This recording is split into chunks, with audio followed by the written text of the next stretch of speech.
भुट्टे साहब खे तख़्तेदार ते पहुचाइण में ऑन स्क्रीन त जनरल ज़ियाउल हो, पर पसे परदा ॿिया बि काफ़ी हुया।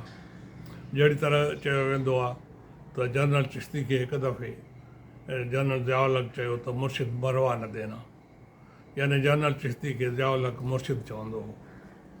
सो भुट्टे साहब खे तख़्तेदार ते पुॼाइण में अहिड़ा काफ़ी ॿिया बि जेके आहिनि मुर्शिद, ख़लीफ़ा ऐं मुरीद हुआ।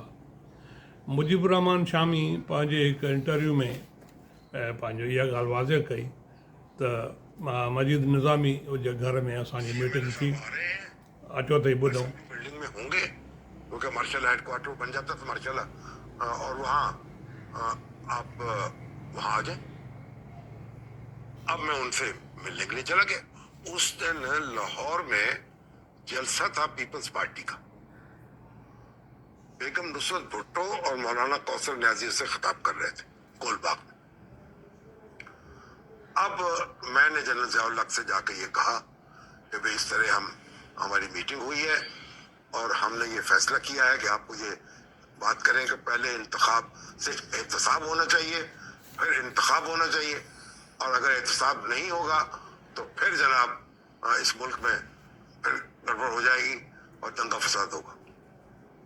अब जनरल ज़ियाउल हक जो है वो मेरी बात मेरे जरा करते रहे। अच्छा, आप भी ये कहते हैं, वो भी ये कहते हैं, ये कैसे मुमकिन है, हमने तो इंतखाब कराने हैं, यानी जरा करते रहे मुझ पर, और मैं उनको जवाब देता रहा। फिर मुझे पूछा कि रायामा क्या कहती है, तो मैंने इशारा किया उनकी, ओ दूर शीशा लगा हुआ था, उसमें दूर गोल बाग दिखाई देता। मैंने कहा अगर ये जलसे और जुलूस की आज़ादी है इस मुल्क में तो फिर तो रायामा वो होगी जो गोल बाग में बैठी हुई है, और अगर ये सियासी सरगर्मियां इन पे पाबंदी लग जाए तो फिर रायामा वो होगी जो मैं हूं अखबार के कॉलमों में। आप जीत गए। अच्छा, उसके आप बाद जीत गए। और लोग भी काम कर रहे होंगे। ये नहीं, आप जीत गए। पहले एहतसाब, हमने- फिर इंतखाब कर। हाणे अवां ॿुधो त हीउ जेको आहे पाण एतिराफ़ थो करे त ज़ियाउल खे सां जॾहिं मां मिलियुमि ब्रिगेडियर ज़फ़र खां मां वरितो टाइम वरितो, ब्रिगेडियर ज़फ़र मूंखे टाइम वठी ॾिनो, त उन खां पोइ मूंखे पंहिंजो जॾहिं मां मिलियुमि जनरल ज़ियाउल सां त उनखे मां चयुमि त तव्हां अॻु में एहतसाब कयो ऐं पोइ इंतखाबात करायो। त जनरल ज़ियाउल चयो त न, मूंखे त इंतखाबात असांखे कराइणा आहिनि, त मां हुनखे चयुमि त अॻु में तव्हां एहतसाब करायो।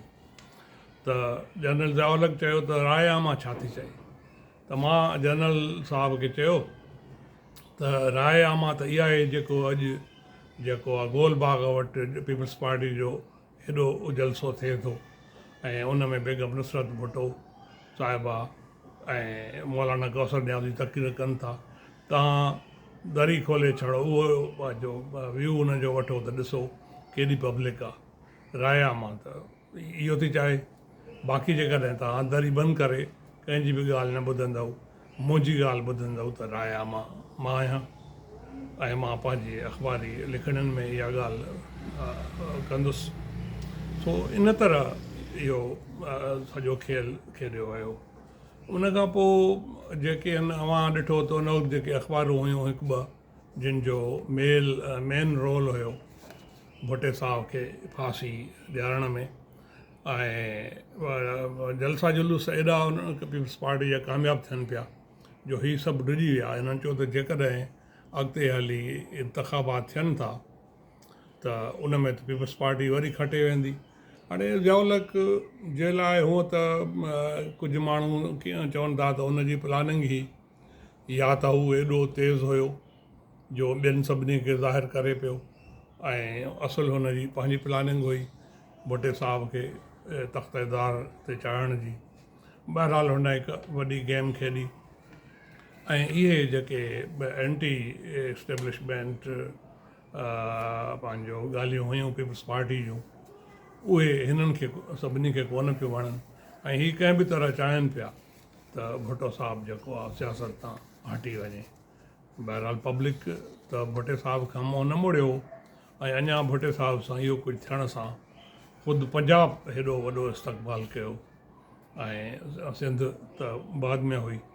सो ईअं नथो चई सघिजे त हिकु ज़ियाउलक हुयो, उन में काफ़ी माण्हू हुया, उन्हनि सभिनी दुश्मनियूं पाड़ियूं।